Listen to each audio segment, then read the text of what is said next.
आइए हम प्रदूषण के प्रकार जानते हैं। मैं हूँ वायु प्रदूषण।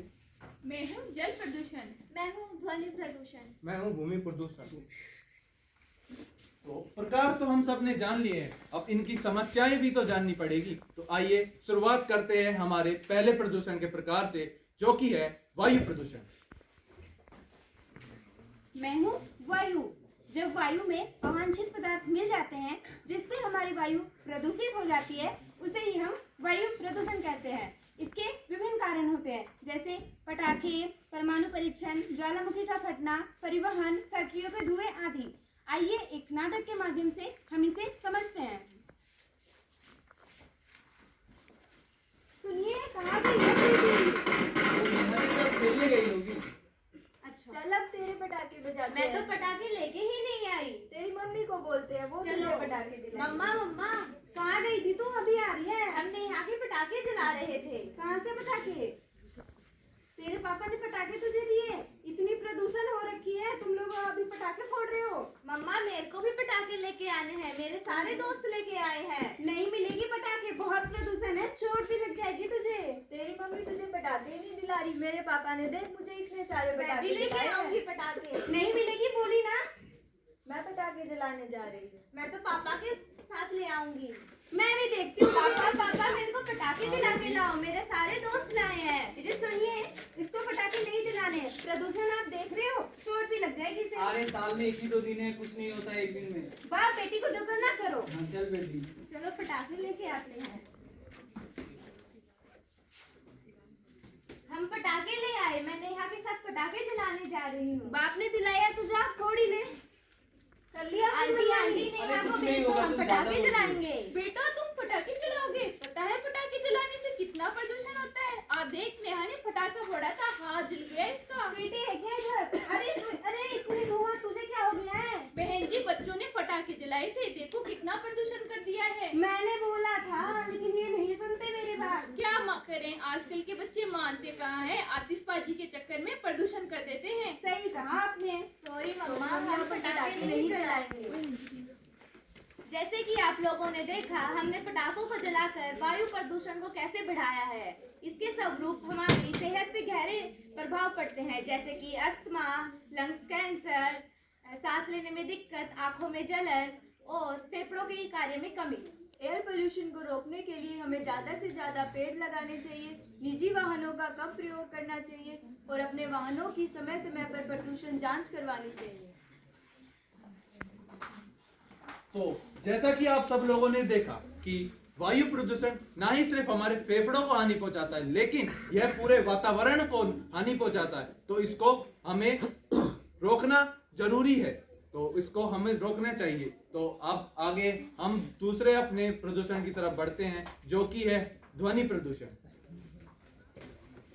मैं हूँ ध्वनि। मुझे डेसिबल में मेजर किया जाता है। जब इन्वायरमेंट में अनडिजायरेबल साउंड हद से ज़्यादा बढ़ जाती है तो उसे नॉइज पोल्यूशन कंसीडर किया जाता है। ह्यूमन एक्टिविटीज जैसे कि पटाखे जलाना या फिर लाउड स्पीकर की ज़्यादा वॉल्यूम से नॉइज पोल्यूशन बढ़ता है। आइए अब इसे एक प्ले के माध्यम से समझते हैं। Ladies and gentlemen, get ready for the DJ night. Are you ready? Yes! Let's start the music. गाना चला दो डीजे वाले बाबू, मेरा गाना चला दो, गाना चला दो, गाना चला दो, डीजे वाले बाबू, मेरा गाना चला दो। गाना की पढ़ाई करने का। अरे तो अरे मत बजेगा गाना। कंसंट्रेट करने का रहा हूँ। ये गाना नहीं रुकेगा, तुम जाओ। अरे बेटा क्या हुआ? ये लोग गाना बजा रहे हैं, पढ़ाई करने का रहा हूँ। चल मैं देखती हूँ इन्हें। आजा। अरे ये क्या कर रहे हो तुम लोग? गाना बजना चाहती है? अरे बंद करो इसे। अरे दादी तेरे ऊपर होगी, तू जा। अरे मेरा फोन बंद कर। दादी जा। अरे बंद करो इसे, मुझे कुछ करो नहीं। दादी। अरे कोई आवाज़ नहीं जैसा कि हमने एक प्ले के माध्यम से देखा कि ध्वनि प्रदूषण में क्या क्या प्रभाव पड़ती है। आइए जानते हैं कि कैसे ध्वनि प्रदूषण के बढ़ते खतरों को रोका जाए। सबसे पहले हमें डीजे की आवाज को निर्धारित डेसिबल सीमा के अंदर रखना चाहिए और सड़कों के किनारे पेड़ पौधे लगाने चाहिए।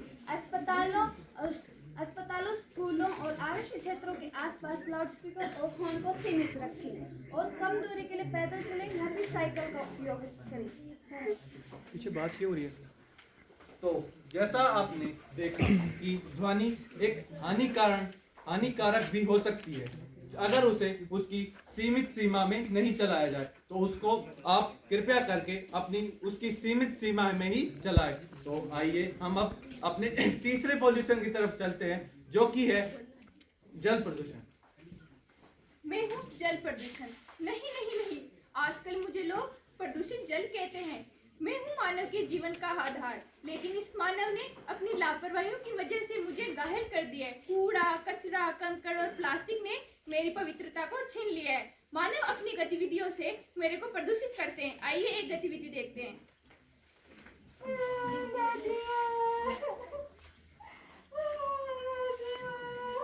भावना, तुम्हारी दादी की आखिरी इच्छा थी कि तुम ही उनकी अस्थियों को भावोगे।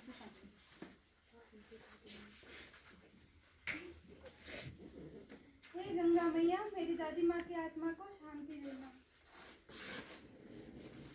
लोग समझते हैं अस्थियां बहाने से आत्मा को शांति मिलती है, लेकिन ऐसा नहीं होता। अस्थियां बहाने से, मृत जीवों को जल में बहाने से, पूजा सामग्री को जल में बहाने से जल जहरीला हो जाता है, जिससे उसमें उपस्थित जीव मृत हो जाते हैं। अगले गतिविधि के माध्यम से देखते हैं। बेटा रमेश, हाँ मम्मा। इधर आ। हाँ मम्मा। कचरा रखा, जाके से फेंका। कहाँ फेंक के आओ मम्मा? पास वाली जो नदी है उसमें फेंकना, और ध्यान रखना कोई देखे ना, चुपके से फेंक के आना। हाँ मम्मा।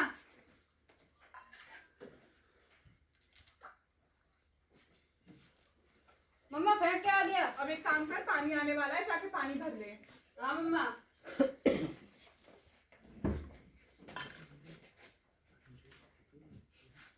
मम्मा पानी तो बहुत गंदा आ रहा है। रुक, मैं आके देखती हूँ। अरे पानी तो सच में गंदा है।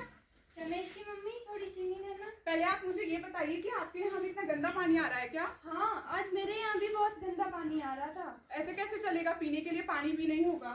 मम्मा आप हर रोज मेरे को बोलती हो ना नदी में कचरा डाल के आ जा, वही तो पानी पीने को आता है। बेटा तू सही कह रहा है, काश हमने नदी के पानी में कचरा नहीं डाला होता, वरना ये पानी आज गंदा ना होता। हमारी गलती की वजह से ये पानी इतना गंदा है। आगे से ध्यान रखेंगे और हम सारा कचरा डस्टबिन में डालेंगे, ना कि नदियों में। चलो, देर आए दुरुस्त आए। इन लोगों को मेरी अहमियत समझ में तो आई कि कम प्लास्टिक का उपयोग करना चाहिए, कचरे को अपनी जगह पे फेंकना चाहिए और केमिकल को नदियों में नहीं बहाना चाहिए। यही मेरी सुरक्षा है। तो आप लोगों ने देखा कि यह नदी कभी एक स्वच्छ और निर्मल हुआ करती थी, लेकिन हमारी मानवीय गतिविधियों ने इसे दूषित कर दिया है और अब यह दूषित हुई है तो हमें ही इसका दूषित पानी पीना पड़ेगा। तो इसलिए हम आपसे निवेदन करते हैं कि पानी में कचरा ना फैलाए। जल है तो जीवन है, इसको बचाए। तो आइए अब हम अपने आखिरी प्रदूषण की ओर बढ़ते हैं, जो कि है भूमि प्रदूषण। मैं हूँ मिट्टी। मानव की पहली जरूरत होती है खाना, जो उसे पूरी करने के लिए मिट्टी से पूरी करता है, लेकिन आजकल के मानव इसे दूषित कर रहे हैं। आइए हम एक नाटक के माध्यम से समझते हैं। अरे वाह, यहाँ पे कितने सारे पेड़ हैं। एक दो काट भी लूंगा तो किसी को फर्क नहीं पड़ेगा।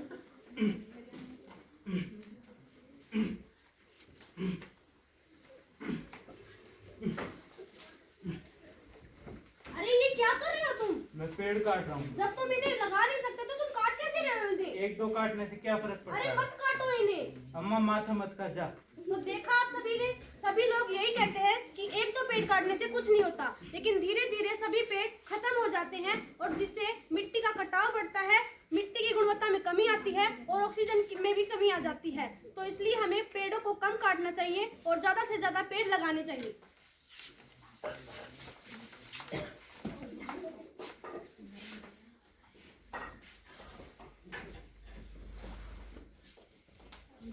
राधा, राधा, क्या हुआ जी, क्यों इतना चिल्ला रहे हो? क्या कर रही हो तुम? झाड़ू मार रही हो, दिखाई नहीं दे रहा है? आपको पता है हमारा जो खेतों में जो फसल है वहाँ बहुत सारे कीड़े लग गए हैं। क्या?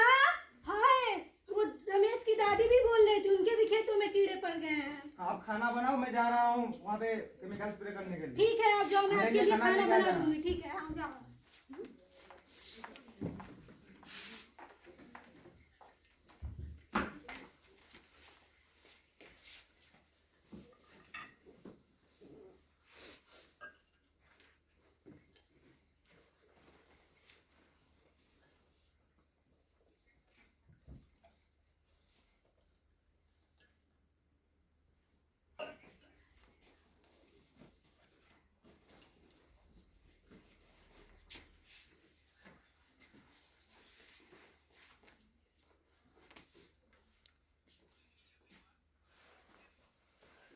ये क्या कर रहे हो? तुम्हें केमिकल स्प्रे कर रहा हूँ हमारे खेतों में। अरे इसे क्यों स्प्रे कर रहे हो? ये मेरा खेत केमिकल स्प्रे से बंजर हो चुका है पूरा। ये देखो, ये देखो, ये पूरा बंजर हो चुका है। क्या हो गया है ये पूरा बंजर हो चुका है। जो तू केमिकल का प्रयोग कर रहा है उसी से हुआ है ये।